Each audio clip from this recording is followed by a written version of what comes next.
आणि महाराष्ट्रातील गणितासाठी एकमेव काम करणारे चॅनल म्हणजे जीनियस मॅथ. गणित विषय जगातील सर्वात सोपा विषय कसा आहे, गणित नेमकं कोणत्या पद्धतीने शिकल्यास आपल्या कायमचं डोक्यात राहतं. कोणतीही गोष्ट जेव्हा आपण पाहतो तर पाहिलेली गोष्ट आपण विसरत नाही. अगदी तसंच गणिताचं पण आहे. गणित आपण न पाहताच शिकतो आणि म्हणून आपल्याला गणित येत नाही किंवा गणिताची भीती वाटते.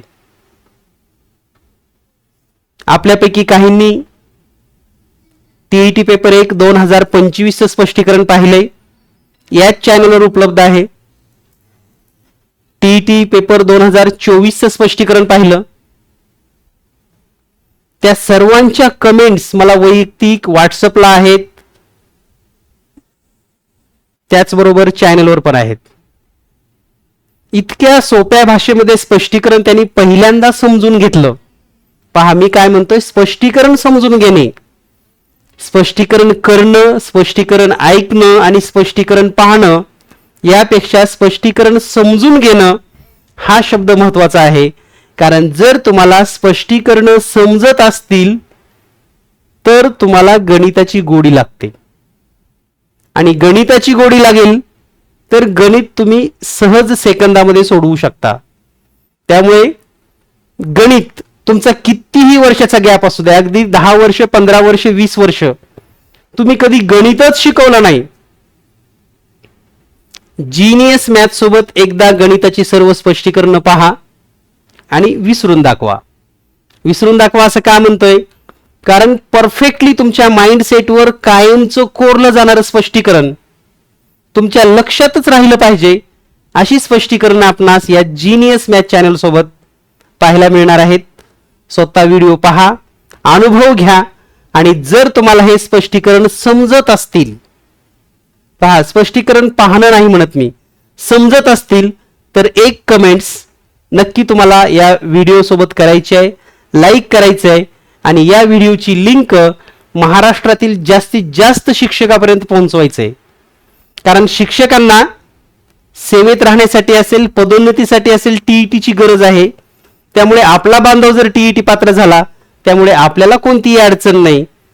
पात्र होण्यासाठी आणि नोकरीमध्ये राहण्यासाठी सर्व शिक्षक बांधवांना या व्हिडिओची मदत करा. हा व्हिडिओ जास्तीत जास्त शिक्षकापर्यंत पोहोचवा. सुरुवात करूया आपण टीईटी पेपर 1 2021 मध्ये झालेला पेपर आणि या पेपरचं स्पष्टीकरण.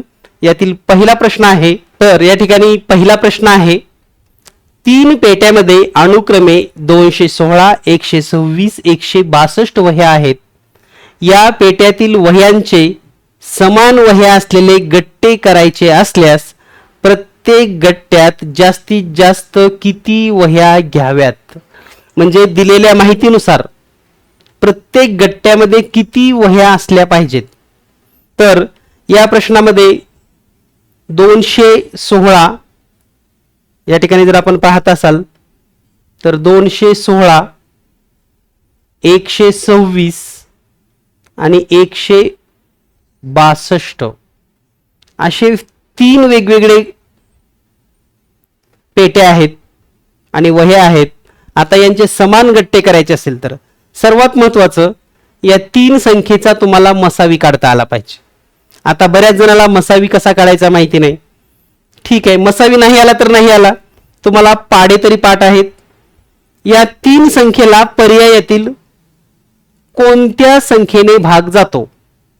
पहिल्यांदा आपण विचार करूयात, 6 सर्वात लहान संख्या आहे, 6 ने भाग घालून पाहूयात.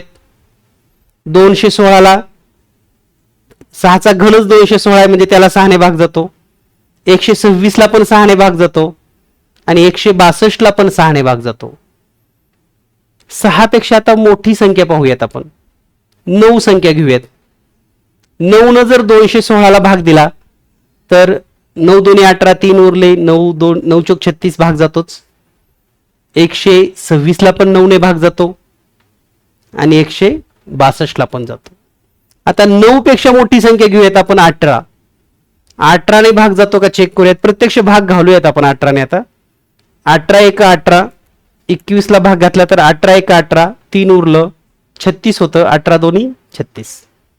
126 ला पण 18 ने भाग जातो का? 18चा जर पाडा म्हणलात तुम्ही तर 18 पंचे 90, 18 सक 108 आणि 18 सत्त 126, म्हणजे 18 एक 18, 18 सत्त 126. 162 ला जर 18 ने भाग घातला तर 18 एक 18, 18 9 162, म्हणजे 18 नेही भाग जातो. पहा, 6 ने भाग जातो, 9 ने भाग जातो, 18 ने भाग जातो. 36 न जर भाग घातला तर 126 ला 36 न भाग जात नाही, हे आपल्याला माहिती असू द्या. कारण 36 चा पाडा जर लिहिला आपण 36, 72, 108, 144, 180. मग या ठिकाणी आपल्याला काय विचारलंय? जास्तीत जास्त किती वह्या असल्या पाहिजेत? मॅक्झिमम म्हणजे 6चे गट्टे केले तरी चालतात, 9चे गट्टे केले तरी चालतात. मॅक्झिमम गट्टा असला पाहिजे तो म्हणजे 18 वह्यांचा. आणि म्हणून या प्रश्नाचं उत्तर आहे पर्याय क्रमांक 4. मॅक्झिमम वह्या 18. या पद्धतीने तुम्ही हा प्रश्न सोडवू शकतात. यानंतर पाहूया आपण पुढील प्रश्न. पुढचा प्रश्न आहे, एके वर्षी महाराष्ट्र दिन शुक्रवारी आहे तर त्याच वर्षी शिक्षक दिन कोणत्या वारी असेल? तर हा प्रश्न सोडवत असताना आपणास महाराष्ट्र दिन दिलेला आहे, म्हणजेच 1 मे रोजी शुक्रवार आहे असं सांगितलेलं आहे. आणि आपल्याला वार शोधायचा आहे शिक्षक दिन म्हणजेच 5 सप्टेंबर. आता जर आपण मे महिन्याचा विचार केलात तर मे महिन्याची 1 तारीख गेलेली आहे, म्हणजे मेचे आता 30 दिवस आपल्याकडे बाकी आहेत. त्यानंतर जून मध्ये जर पाहिलं आपण तर जूनचे 30 दिवस असतात. त्यानंतर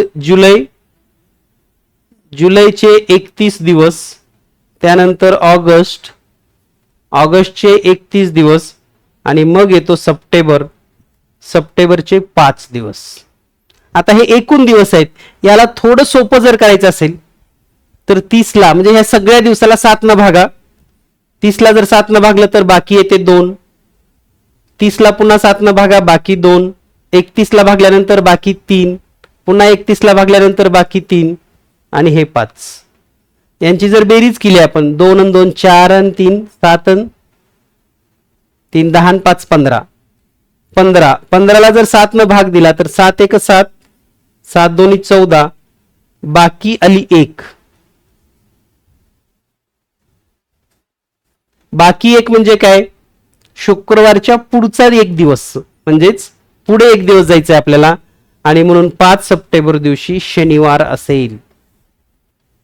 पर्याय क्रमांक 4 हे या प्रश्नाचं योग्य उत्तर आहे. यानंतर पाहूया आपण पुढील प्रश्न. पुढचा प्रश्न आहे,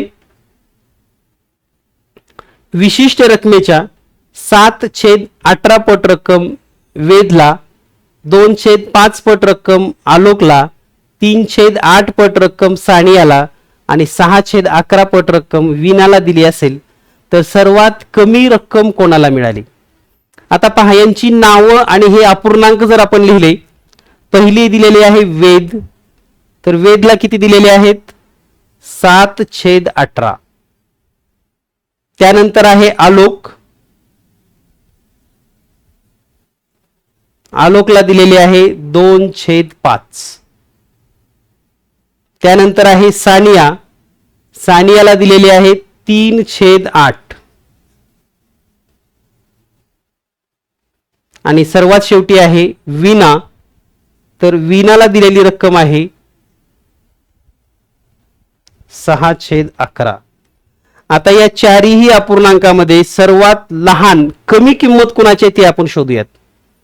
जर भाग दिला दशांश अपूर्णांकामध्ये, 18 ने जर भाग दिला 70 ला तर 18 एक 18, शून्याचा भाग बसेल 70 होईल. 18 एक 18, 18 दोन्ही 36, 18 त्रिक 54, म्हणजे या ठिकाणी आलेला आहे 3. त्यानंतर बाकी उरेल 16, म्हणजे 160 होईल. आणि जर 18चा पाडा म्हणला तर 18 8 144, 0.38 इतकी किंमत येईल. आलोकला जर भाग दिला 5 ना, आलोकचं किती आहे? 2/5 आहे. 5 ना भाग द्या, 5 एक 5, शून्याचा भाग बसेल 5 20 आणि पुढे शून्याला 0. त्यानंतर सानियाला 3/8 आहे, 8 एक 8, शून्याचा भाग 30 आहे म्हणजेच 30 येईल, 8 त्रिक 24, 6 उरेल, 60 होईल, 8 सत्ती 56. त्यानंतर विनाला 6/11 म्हणजे 11 1 11, शून्याचा भाग 60 होईल, 11 5 55, 5 उरतील, 11 चौक 44. आता पहा या ठिकाणी जे दशांश अपूर्णांक आहेत, पहिला किती आहे 0.38, दुसरा आलोक 0.40, 4 0, 0.37, 0.54. सर्वात कमी रक्कम कोणाला आहे, सानिया, पर्याय क्रमांक 3, 0.37. सानियाला सर्वात कमी रक्कम आहे. या पद्धतीने आपण हा प्रश्न सोडवू शकतात. यानंतर पाहूया आपण पुढील प्रश्न. पुढचा प्रश्न आहे, आयत हा टिंबटिंब असतो, हे विधान पूर्ण करण्यासाठी योग्य असणाऱ्या बाबी खालील पर्यायातून निवडा. आता आयत जर आपण पाहिला, आयताला समोरासमोरच्या बाजू एकरूप असतात, त्याचबरोबर प्रत्येक कोन 90 अंशाचा असतो, समोरासमोरच्या बाजू समान, प्रत्येक कोन 90. पर्यायामध्ये काय दिले बघा, समांतरभुज चौकोन, तर हा समांतरभुज चौकोन असतो म्हणजे अ बरोबर आहे. काटकोन चौकोन असतोच. समभुज चौकोन, समभुज चौकोनाच्या चारही बाजू समान असतात, त्यामुळं हा समभुज चौकोन होऊ शकत नाहीत. म्हणजे फक्त अ आणि ब, पर्याय क्रमांक 1. या प्रश्नाचं उत्तर आहे फक्त अ आणि ब, पर्याय क्रमांक 1. यानंतर पाहूया पुढील प्रश्न. या प्रश्नामध्ये थोडा बदल आहे. हा जो चौकटी कंस आहे इथं नसून तो या ठिकाणी आहे. म्हणजे हे गणित जर लिहिलं तर 1.1/2 अधिक साध्या कंसामध्ये हे चौकटी कंस सुरू झाला, साध्या कंसामध्ये 5/8 वजा 1/4 गुणिले 0.24 आहे, कंस बंद. या पद्धतीने प्रश्न आहे. तर हे जर आपण सोडवलं तरी तर साधा अपूर्णांक केला तर 3/2 अधिक छेद समान करूया 5/8 वजा दुसऱ्या अपूर्णांकाला जर 2 न गुणलं तर हे होईल 2/8 गुणिले 0.24. यानंतर पुढे पाहूयात 3/2 अधिक 5 मधून जर 2 गेले तर 3/8 गुणिले 0.24. आता आधी हा भागाकार म्हणजे हा गुणाकार आधी पूर्ण करूयात आपण. 8 1 8, 0.2 आहे म्हणून 0 आणि बे 8 त्रिक 24 म्हणजेच 3/2 अधिक 3 गुणिले 0.03. आता हे 3/2 म्हणजे किती होईल तर 1.5 होतं, अधिक यांचा जर गुणाकार केला तर 0.09 आणि ही बेरीज येईल 1.59. म्हणजे उत्तर आहे पर्याय क्रमांक 2. या पद्धतीने आपण हा प्रश्न सोडवू शकतात. यानंतर पाहूया आपण पुढील प्रश्न.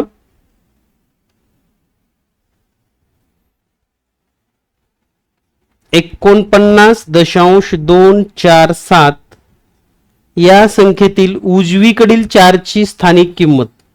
उजवीकडील म्हणजे आपला जो उजवा हात असतो ती उजवीकडची बाजू असते, ही उजवीकडील म्हणजे आपण स्क्रीन पाहत असेल, बोर्ड पाहत असेल तर डावीकडील 4 च्या स्थानिक किमतीच्या किती पट आहे, तर डावीकडचे म्हणजे ही बाजू. आता याची किंमत जर पाहिली स्थानिक किंमत तर 40 आहे आणि या 4 ची किंमत आहे 0.04. तर या ठिकाणी आपल्याला विचारलेलं आहे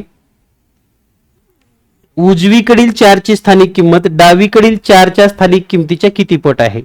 म्हणजे डावीकडच्या किती पट, तर पट शब्द इथे लिहायचा आणि पुढे बरोबर द्यायचे, कारण आपल्याला डावीकडचे पट विचारलेले आहे म्हणून पट बरोबर 0.04 छेदामध्ये 40. आता जर वरचा दशांश घालवायचा असेल तर छेदाला आणि अंशाला 4 न गुणूयात म्हणजे 100 न गुणूयात, अंशाला 100 न गुणा छेदाला 100 न गुणा म्हणजे अंशात येईल फक्त 4, छेदामध्ये येईल 4000. पुन्हा 4 न भाग द्या, 4 1 4, 4 1 4 आणि 1 2 3 0 म्हणजेच 1 छेदामध्ये 1000. आता हेच जर तुम्ही 10च्या स्वरूपामध्ये लिहिलात तर उत्तर येईल 1/10⁻³ आणि हे जर अंशामध्ये घेतलं तर 10⁻³ म्हणजे याचं उत्तर आहे पर्याय क्रमांक 4 10⁻⁻4. या पद्धतीने तुम्ही हा प्रश्न सोडवू शकतात. कारण या ठिकाणी आपल्याला लक्षात आलं असेल की पट कुठे लिहायचा हे जर जमलं तरच हा प्रश्न सोडवता येतो. डावीकडील 4च्या किती पट म्हणून आपण डावीकडला पट हा शब्द गुणाकारामध्ये लिहिलेला आहे आणि उजवीकडे जी संख्या आहे तीच आपण दिलेली आहे. यानंतर पाहूया आपण पुढील प्रश्न. पुढचा प्रश्न आहे शेजारील आकृतीत चौकोनातील n ची किंमत किती असेल. आता दिलेल्या माहितीनुसार थोडं जर निरीक्षण केलात तुम्ही तर हा समभुज चौकोन आहे. म्हणजे समभुज चौकोनाचे कोन काटकोनात दुभागतात. म्हणजे या ठिकाणी हा 90 अंशाचा कोन होतो. त्याचबरोबर समभुज चौकोनाचे समोरासमोरचे कोन पण सारखे असतात आणि कर्ण पण दुभागतो. म्हणजे हा 20 आहे तर हा पण 20 चा होईल. तर हा कोन पूर्ण 40 चा झाला तर हा पण कोन 40 चाच होईल. म्हणजे हे 20 आणि हे 20. आता या ठिकाणी जर खालच्या त्रिकोणामध्ये पाहिलं आपण एक कोन 20 चा आहे, एक कोन 90 चा आहे आणि एक कोन n चा आहे. तर यांची बेरीज 180 यायला पाहिजे तिघांची. म्हणून n जर काढायचं असेल तर मग 180 मधून हे 90 आणि 20 110 वजा करूयात. म्हणजेच n बरोबर असेल 70 अंश. म्हणून n ची किंमत आहे पर्याय क्रमांक 1 70 अंश. यानंतर पाहूया आपण पुढील प्रश्न. पुढचा प्रश्न आहे 9 सेमी गुणिले 40 सेमी आयताकृती रंगीत कागदाच्या दोन्ही कर्णावर कापून पताका तयार केल्या तर दोन मोठ्या पताकांची एकूण परिमिती किती. आता दिलेल्या माहितीनुसार जर आपण आयत काढला, पहा हा आहे आयत. तर या ठिकाणी आपल्याला सांगितलेलं आहे की एक आयताकार कागद आहे ज्याची लांबी आहे 40, रुंदी आहे 9 सेमी. हा कर्णावर जर कट केला असा म्हणजे दोन कर्ण काढले तर या ठिकाणी जी मोठ्या पताका आहेत, मोठ्या पताका म्हणजे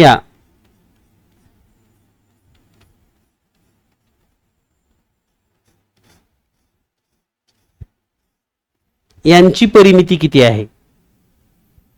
आता पहा यांची जर परिमिती काढायची असेल तर तुम्हाला याचा कर्ण माहिती असला पाहिजे आणि पायथागोरस त्रिकूट मी तुम्हाला पाठ करायला सांगितलेत. तर 9 40 41 हे पायथागोरस त्रिकूट आहे.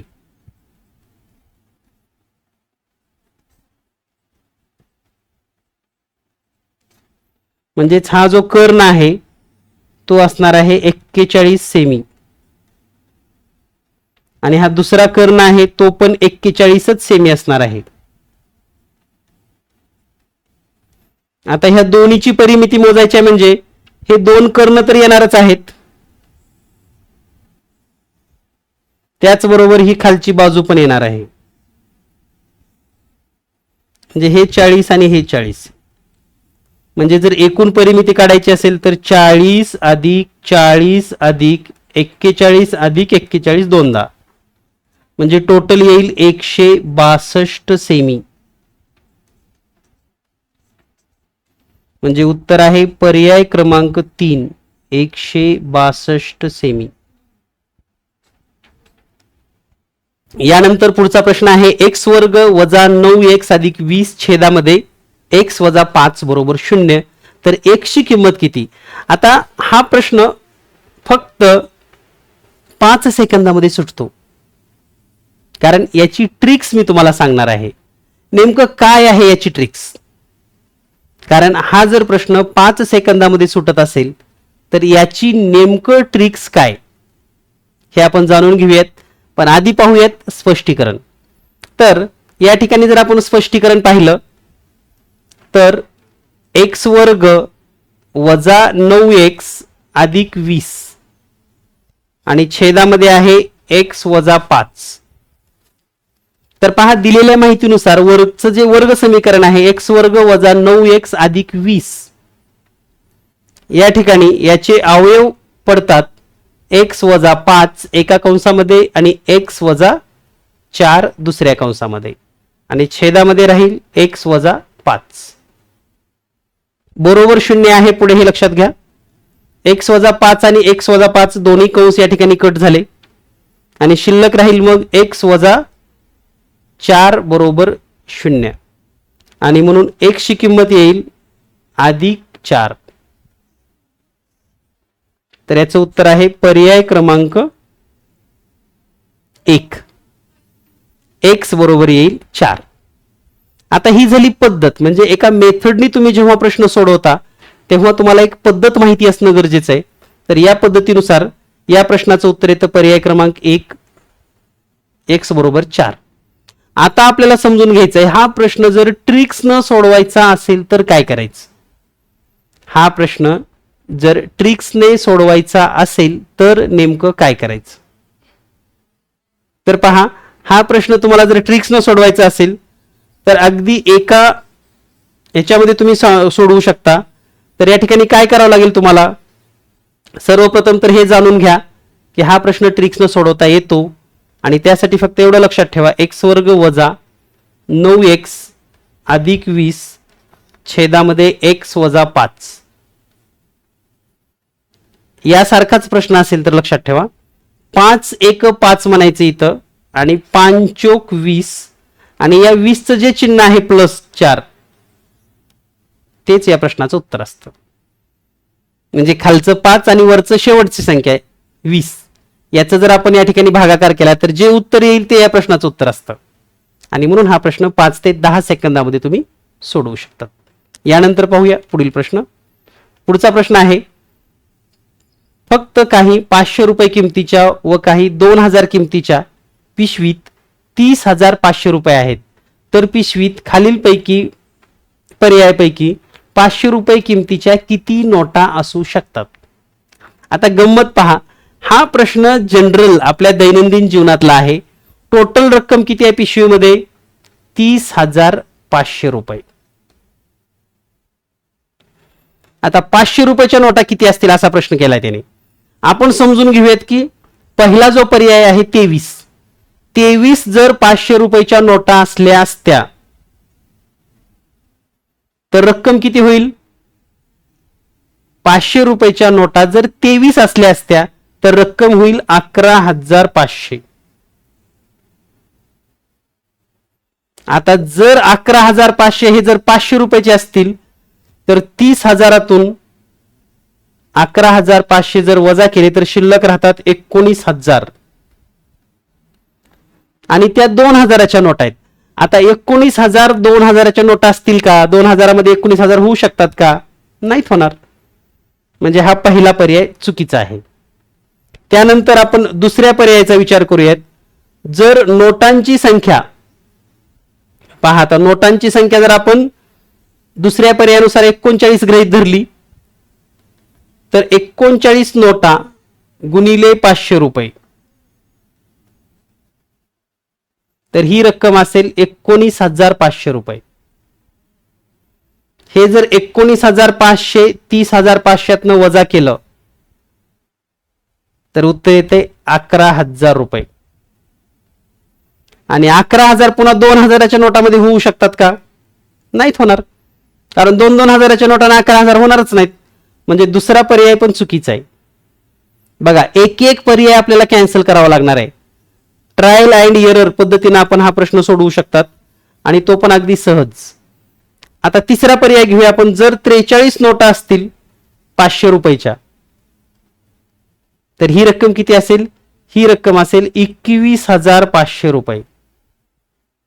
म्हणजे 21,500 रुपये जर वजा केले तर बाकी 9,000 रुपये हे 2,000 रुपयाच्या नोटा असतील. होईल का असं, नाही होणार. म्हणजे हा पण पर्याय चुकीचा आहे. तर आपल्याला हे कळलं पाहिजे की नेमकं या ठिकाणी थीम काय आहे किंवा गणितामध्ये अपेक्षित काय आहे त्यांना. आता राहिलं काय, 49 नोटा 500 रुपयाच्या, तर ही रक्कम असेल 24,500 रुपये. आणि जर 30,000तून 24,500 वजा केले तर राहिलेत फक्त 6,000 रुपये. या 2,000च्या नोटा होऊ शकतात आणि म्हणून या ठिकाणी योग्य पर्याय आहे पर्याय क्रमांक 4.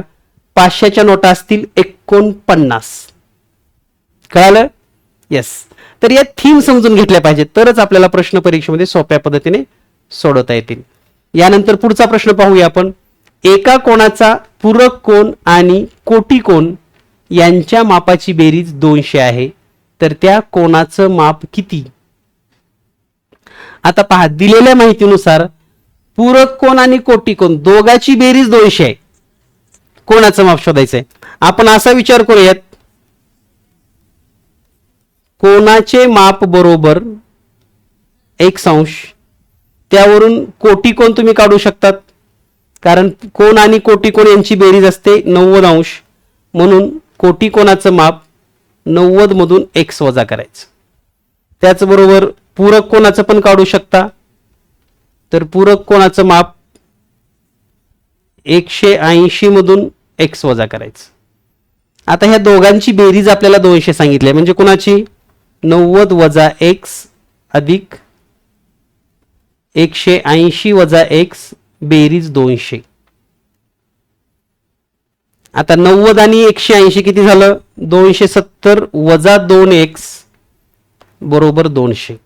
आता आपण या ठिकाणी काय करूयात, हे जे वजा 2 आहे ते पलीकडे घेऊयात आणि 200 जे आहे ते वजा करूयात. म्हणजे आपण असं लिहू शकतो 270 वजा 200 बरोबर 2x. म्हणजेच वजाबाकी आली 70 बरोबर 2x आणि म्हणून x बरोबर असेल 35 अंश आणि x म्हणजेच कोणाचं माप. तर कोणाचं माप आहे 35 डिग्री. ऑप्शन क्रमांक 1 हे या प्रश्नाचं योग्य उत्तर आहे. ऑक्टोबर महिन्याची विद्यार्थी उपस्थिती ऑगस्ट महिन्याच्या उपस्थितीच्या शेकडा कितीने जास्त आहे? या ठिकाणी जर महिने आपण पाहिले तर जून पासून हे महिने चालू होतात. जून, जुलै, ऑगस्ट, सप्टेंबर आणि ऑक्टोबर. तर ऑगस्ट महिन्याची आहे 80.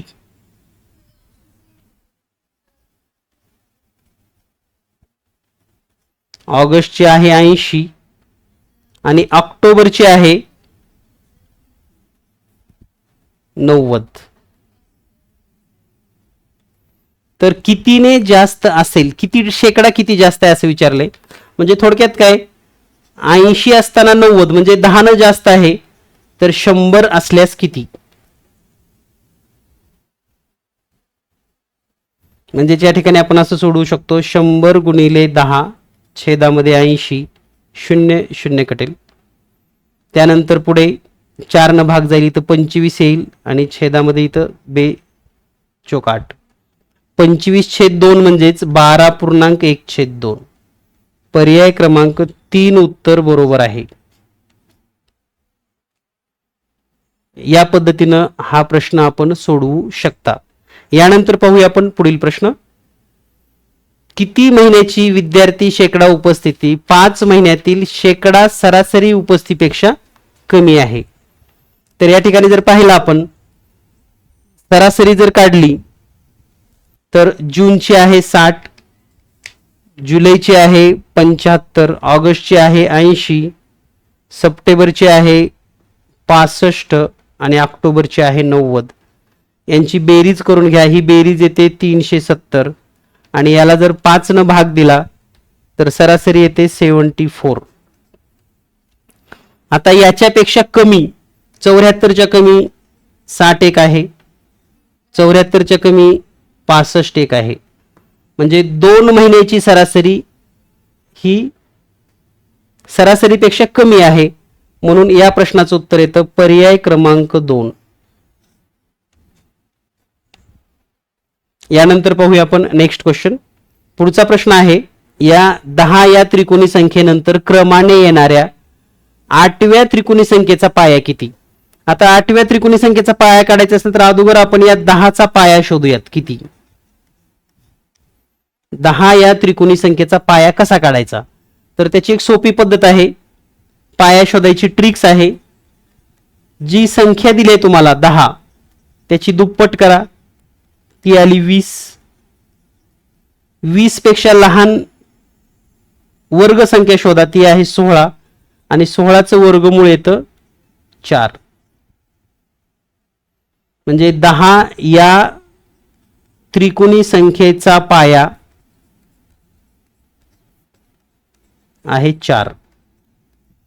आता इथून पुढे क्रमाने येणाऱ्या 8व्या त्रिकोणी संख्येचा पाया किती? तर या 4 मध्ये फक्त 8 प्लस करा म्हणजे 8वी त्रिकोणी संख्या मिळेल आणि त्याचा पाया असेल 12. म्हणजे 10 नंतर येणाऱ्या 8व्या त्रिकोणी संख्येचा पाया आहे 12. म्हणजेच पर्याय क्रमांक 3 हे उत्तर अगदी अचूक आहे.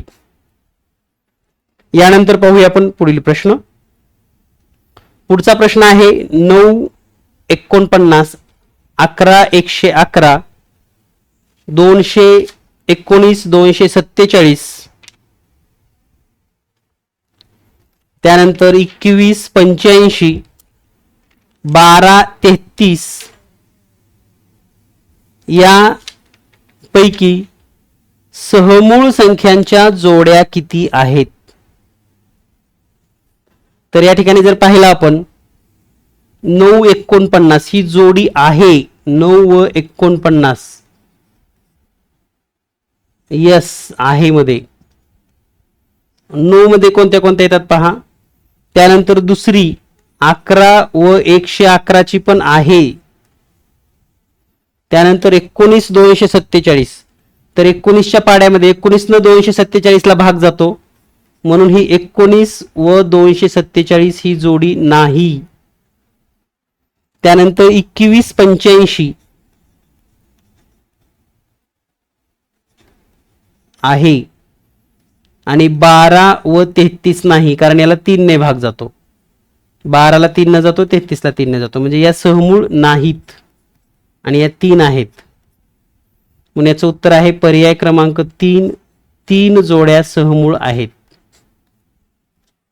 यानंतर पाहूया आपण पुढील प्रश्न. पुढचा प्रश्न आहे 2 अंकी समसंख्यांची बेरीज किती? पहा दिलेल्या माहितीनुसार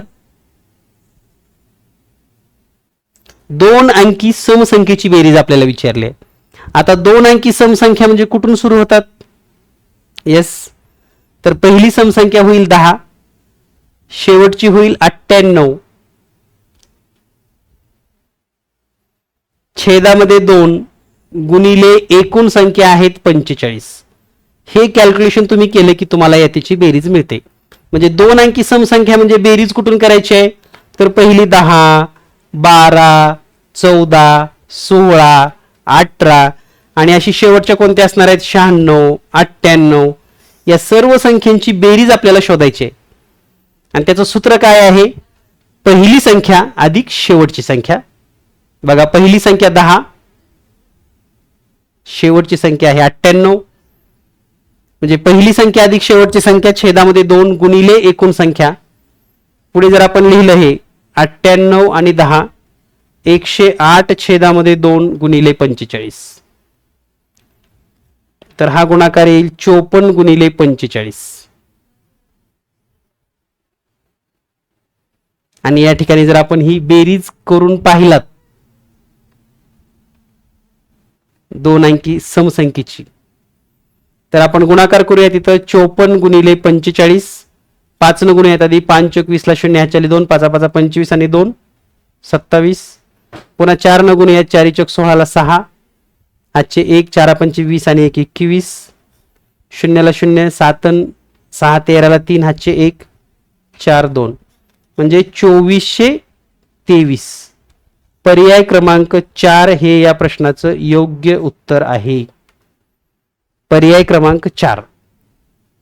यानंतर पाहूया आपण पुढील प्रश्न. पुढचा प्रश्न आहे 50 वस्तू समान वाटायच्या असतील तर किती प्रकारे वाटता येतील? 56 वस्तू आहेत सॉरी. आता 56 वस्तू समान वाटायच्यात म्हणजे काय? तर एक तर 2-2 वाटा, 3-3 वाटा, 4-4 वाटा, 1-1 वाटा म्हणजे काही 56 ला भाग जाणारे सर्व संख्या आपल्याला शोधता आल्या पाहिजेत.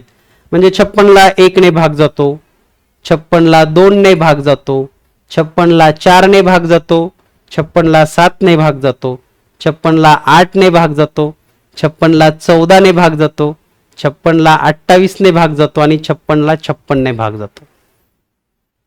म्हणून इतक्या प्रकारे ते समान वाटता येतं. म्हणजेच किती झालं पहा, हे 1 2 3 4 5 6 7 आणि 8 प्रकारे. म्हणजेच पर्याय क्रमांक 2 हे या प्रश्नाचं योग्य उत्तर आहे. यानंतर पाहूया आपण पुढील प्रश्न.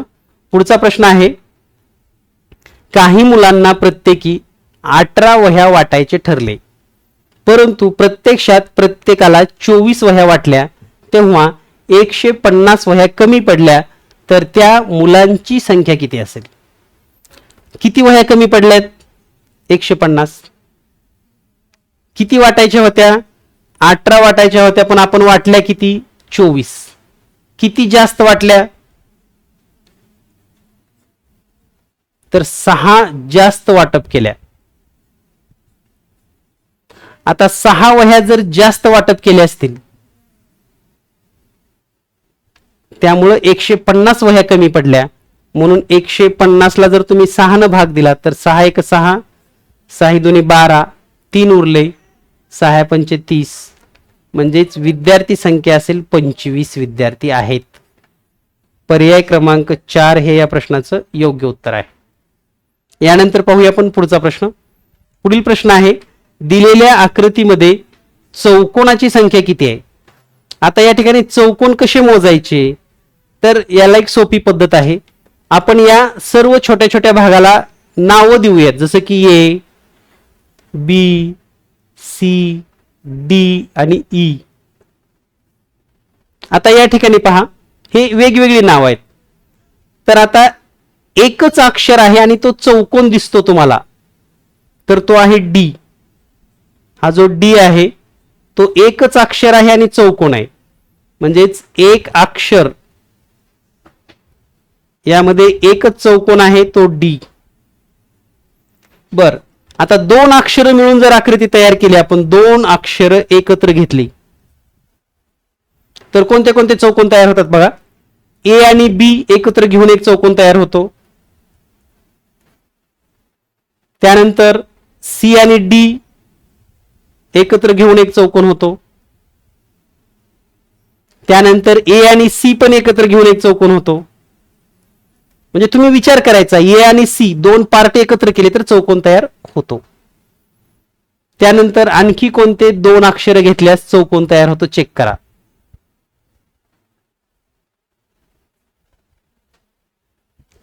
ठीक आहे, म्हणजे ए बी घेतल्यावर होतो, सी डी घेतल्यावर होतो आणि ए सी घेतल्यावर पण होतो. त्यानंतर डी घेतल्यावर होत नाही, चौकोन करायचंय. त्यानंतर आता 3 अक्षर जर घेतली तर काय होईल? 3 अक्षर, तर बी, डी आणि ई यापासून एक चौकोन तयार होतो 3 अक्षरापासून.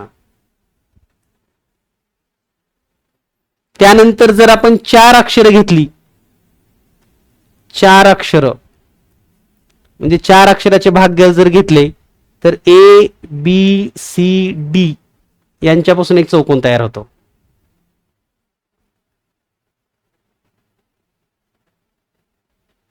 ठीक आहे. आता 5 अक्षर घेऊन, म्हणजे सगळाच एक मोठा 5 अक्षरी,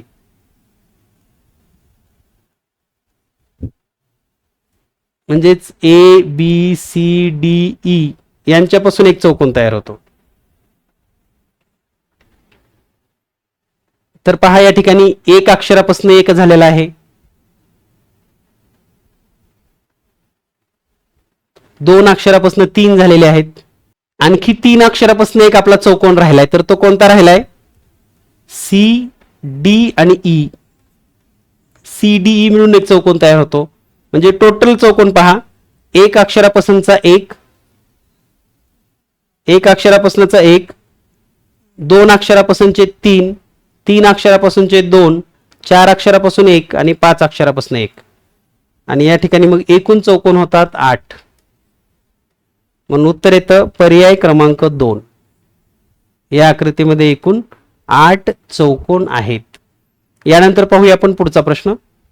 पुढचा प्रश्न आहे, सविताचे मासिक वेतन रुपये 10,000 असून ते वेदिकाच्या मासिक वेतनाच्या 1/2 पट आहे. वेदिकाची मासिक वेतनाची रक्कम आशियाच्या मासिक वेतनाच्या दुप्पट असेल तर सविता आणि आसिया यांच्या मासिक वेतनातील फरक किती रुपये आहे. पहिल्यांदा सविताचं मासिक वेतन 10,000 रुपये असून म्हणजे आपण असं लिहूयात, सविताचं किती आहे 10,000 रुपये.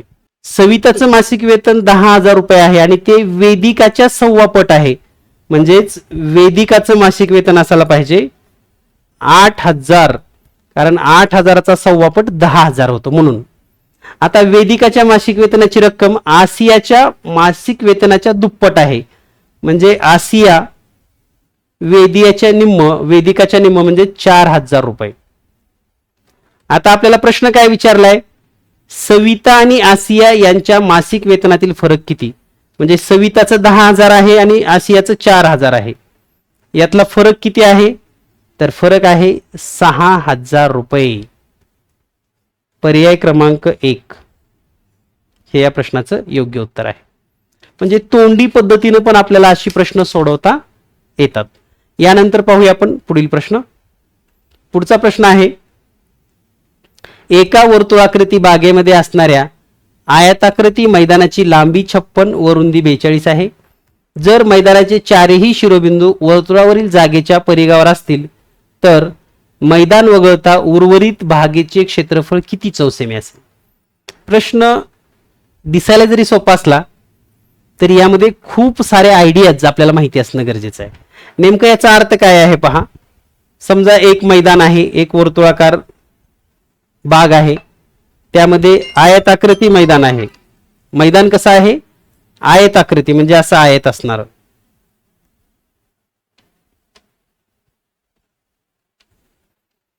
याचा जर आपण कर्ण काढला तर तो या वर्तुळाचा व्यास असतो. याची लांबी आहे 56, रुंदी आहे 42. पायथागोरसचं त्रिकूट जर आपण पाहिलं 42, 56 तर 42, 56 आणि 70 हे पायथागोरसचं त्रिकूट आहे. म्हणजे हा जो व्यास आहे तो आहे 70. म्हणजेच वर्तुळाची त्रिज्या येणार आहे 35. आता आपल्याला काय विचारलंय की मैदान सोडून क्षेत्रफळ काढायचं आहे. म्हणजे हे जे चौरस आहे तो सोडून बाहेरच्या बाजूचं क्षेत्रफळ काढायचं आहे. म्हणजे यामध्ये तुम्हाला वर्तुळाचं क्षेत्रफळ पाय आर वर्ग वजा मैदानाचं जे क्षेत्रफळ आहे 56 गुणिले 42. तर या ठिकाणी जर आपण हे लिहिलं तर 22/7 गुणिले त्रिज्या आहे 35 गुणिले 35 वजा 56 गुणिले 42. 7 1 7, 7 5 35. म्हणजेच 22 गुणिले 5 जर केलं तर 110 गुणिले 35 वजा 56 गुणिले 42.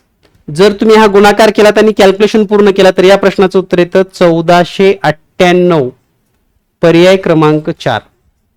या पद्धतीने आपण हे सर्व प्रश्न सोडवून घेऊ शकतात. 3.3 वजा 2.5 दुसऱ्या कंसामध्ये 2.25 अधिक 2.25 अधिक 3.2 छेदामध्ये 1.8 अधिक 1.4 6.5 वजा 3.3 दुसऱ्या कंसामध्ये 2.25 अधिक 0.25 4.25 वजा 0.75 आहे ब्रॅकेट क्लोज. तर आपल्याला याची किंमत शोधायची आहे.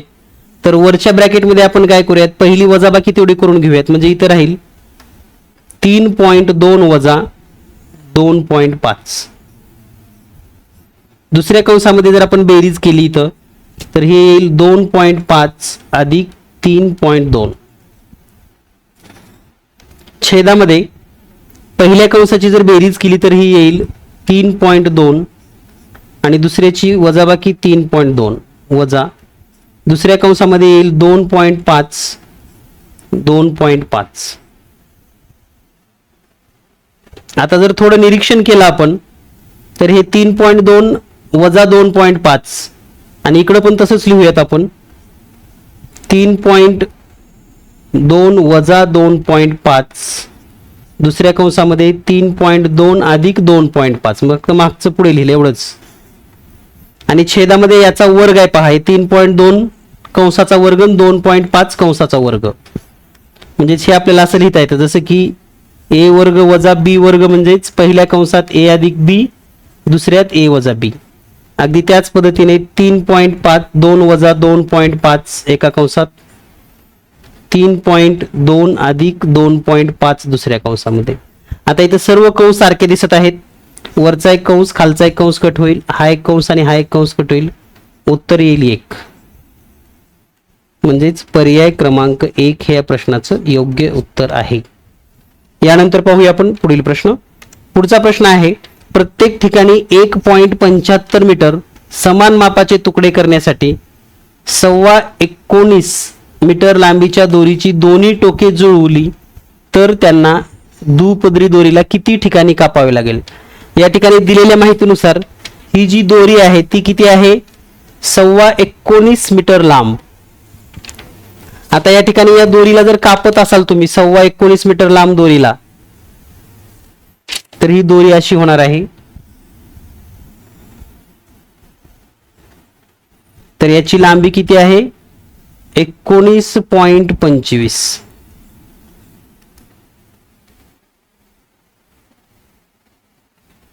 आणि प्रत्येक तुकडा किती करायचा आहे, 1.75 मीटर लांबीचा.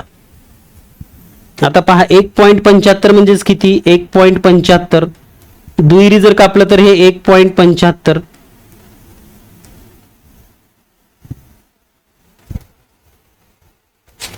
ठीक आहे, म्हणजे 1.75 आणि 1.75 हे जर आपण पाहिलं 3.50.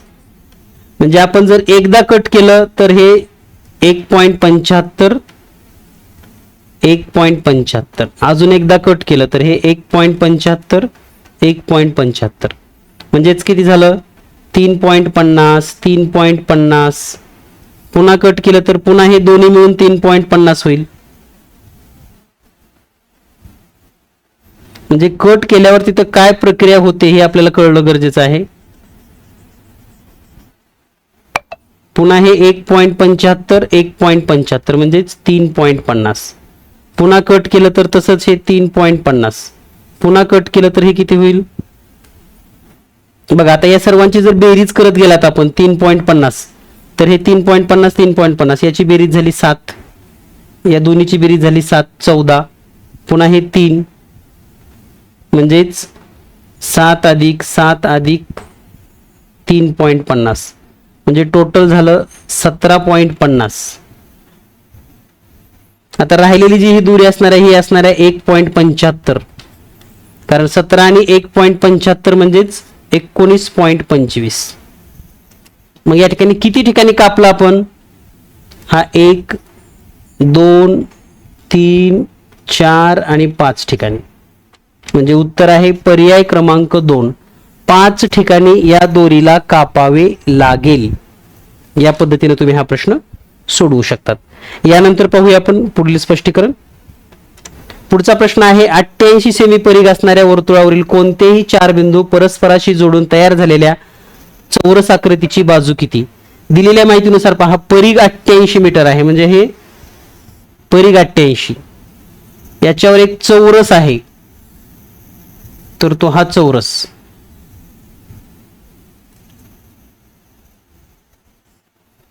जर समजा आपण याचा कर्ण काढला तर हा या वर्तुळाचा व्यास होतो. याला जर नाव दिलं आपण ABCD, तर हा BD व्यास आहे.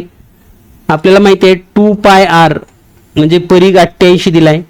यावरून आपण 2 गुणिले 22/7 गुणिले r ची किंमत काढू घेऊयात. तर r काढायचं असलं तर काय करावं लागेल, 88 गुणिले 7 छेदामध्ये 2 गुणिले 22, 22 एक 22, 22 चोक 88, बे एक बे, बे दोन्ही 4, म्हणजे r ची किंमत आली 2 गुणिले 7, r बरोबर 14. तर हे आहे 14 सेंटीमीटर. मग इथे जर ओ असेल तर OD 14 आणि OB 14 सेंटीमीटर. म्हणजे थोडक्यात काय, व्यास किती झाला 28 सेंटीमीटर. म्हणजेच या चौरसाचा कर्ण झाला हा. कर्ण बरोबर 28 सेंटीमीटर. आता जर तुम्हाला कर्ण माहिती असेल आणि बाजू जर काढायची असेल तर सूत्र आहे बाजू बरोबर कर्ण भागिले वर्गमुळात 2, म्हणजेच 28 भागिले वर्गमुळात 2.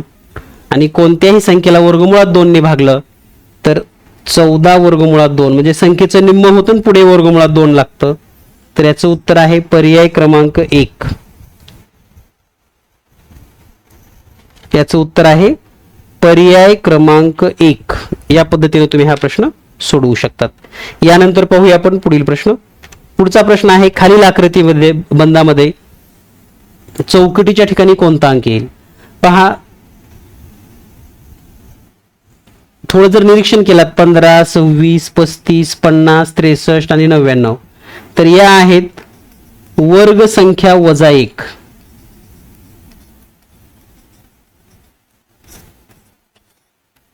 म्हणजे मधली संख्या नाही, मग 9चा वर्ग वजा 1 व्हायला पाहिजे, म्हणजेच 81 वजा 1 म्हणजेच 80.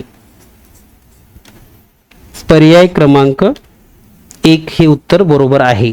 यानंतर पाहूया पुढचा प्रश्न. मिनिट काटा 12 वर असताना वेळ पाहिली तेव्हा तास काटा व मिनिट काटा यांच्यात काटकोन तयार झालेला दिसला, तर आणखी 1.5 तासांनी त्या दोन्ही काट्यामध्ये किती अंशाचा कोन असेल. तर पहा, दिलेल्या माहितीनुसार जेव्हा 12 वर मिनिट काटा होता, बघा मिनिट काटा हा 12 वर आहे आणि 90 अंशाचा कोन असेल तर तास काटा 3 वर असेल किंवा तास काटा 9 वर असेल, कारण दोन्हीकडे पण 90 अंशाचा कोन होतो. म्हणजे या ठिकाणी 2 कंडिशन आहेत, एक तर 9 वाजता किंवा 3 वाजता. आपण जर दोन्हीपैकी कोणती तरी एक कंडिशन चेक करावी लागेल. म्हणजे समजा 9 वाजलेत असं जर समजलं आपण आता, तर 1.5 तासानंतर किती होतील 10 वाजून 30 मिनिट. आणि 10 वाजून 30 मिनिटात जर घड्याळ काढलं तर हे 9, 10, 11, 12, तर 10:30 म्हणजेच तास काटा इथे येईल आणि मिनिट काटा इथे येणार आहे. म्हणजे हा जो कोन आहे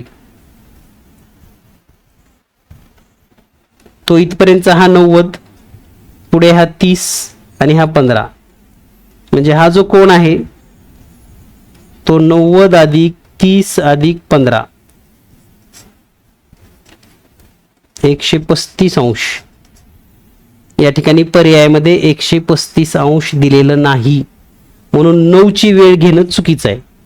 मग 9 ची नाही घेतली तर 3 ची वेळ घेऊयात. म्हणजे आता घड्याळामध्ये वाजले असतील 4:30.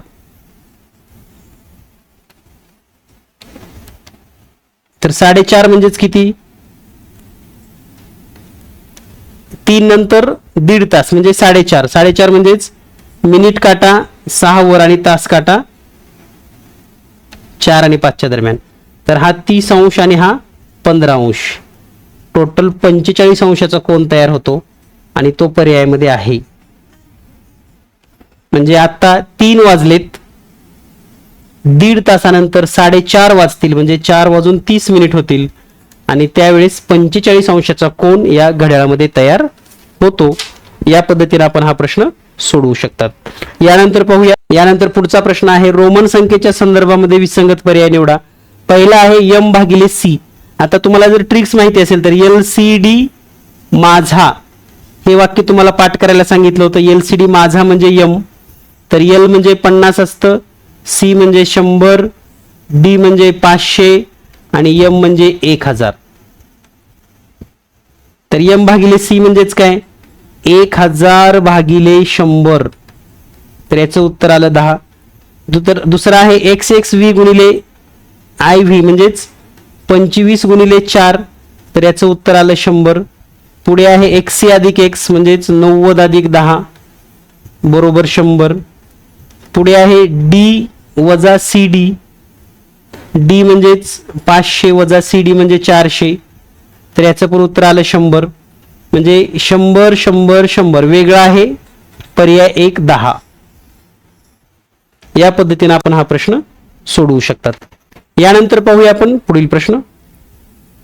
पुढचा प्रश्न आहे एक काम काही मजूर काही दिवसात पूर्ण करतात. जर मजुराची संख्या 2/3 पट केली तर तेच काम पूर्ण करण्यास दिवसांची संख्या पूर्वीच्या संख्येच्या किती पट होईल?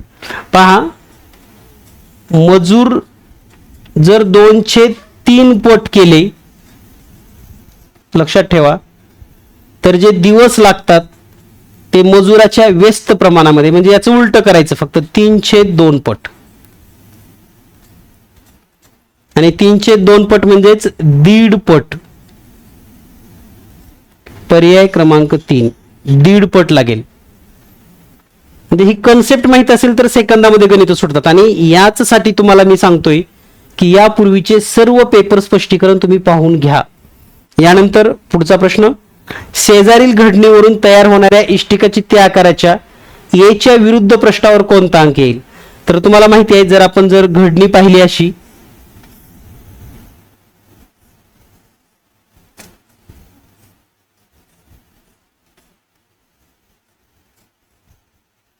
तर हे ई, सी, डी, बी, ए आणि एफ, तर हे एकमेकाच्या विरुद्ध पृष्ठावर कसे येतात? तर ए च्या विरुद्ध सी येतो, बी च्या विरुद्ध डी येतो आणि ई च्या विरुद्ध एफ येतो. म्हणजे अशा जोड्या लागत असतात एकाड एक. तर आपल्याला विचारले ए च्या विरुद्धात, तर ए च्या विरुद्धात असेल सी. पर्याय क्रमांक 3. तर या पद्धतीने आपण हे सर्व स्पष्टीकरण या ठिकाणी पाहिलेले आहेत. यानंतर आपण पेपर 2 म्हणजे टीईटी पेपर 2चं स्पष्टीकरण पण लवकरच चॅनलवर अपलोड करतोय 2021 साठी. हे स्पष्टीकरण तुम्हाला समजत असतील, आवडत असतील तर नक्कीच कमेंट्स करा. कारण तुम्ही केलेल्या कमेंट्स, तुम्ही जास्तीत जास्त लाईक केलास आणि जास्तीत जास्त शिक्षकांना हे व्हिडिओ जर पोहोच करत असाल तर मला पण नक्कीच आनंद होणार आहे. कारण प्रत्येक व्हिडिओ करत असताना प्रत्येक कॉन्सेप्ट तुम्हाला कशी समजेल, तुम्हाला कोणत्या पद्धतीने लक्षात येईल, यासाठीचा माझा तर प्रयत्न नेहमीच आहे. तुमचं फक्त सहकार्य काय पाहिजे, तर हा व्हिडिओ जास्तीत जास्त शिक्षकापर्यंत पोहोचवा. जास्तीत जास्त शिक्षकांना याचा फायदा कसा होईल यासाठी आपण व्हिडिओ शेअर करा, लाईक करा. भेटूया लवकरच पुढील स्पष्टीकरणमध्ये. धन्यवाद.